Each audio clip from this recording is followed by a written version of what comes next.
মাসে 25 থেকে 30,000 টাকা ইনকাম হয়।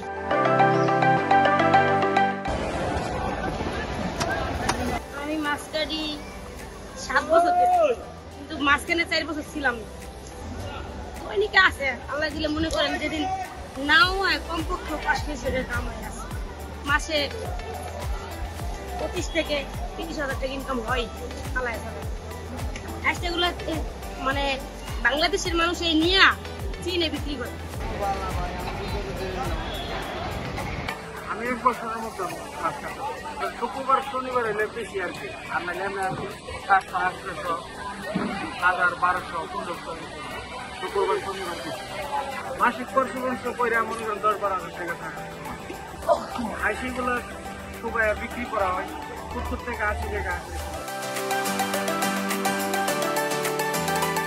আজকে 7 বছর এই গরিব মানুষ আল্লাহ চালাতো। এখন আগে যেরকম ছিল এখন এই ইনকাম নাই রে বাবা। মানে এই দুজনে কাজ করছি, শহরে কাজ করছি। আমরা বিক্রি দিয়ে মাছ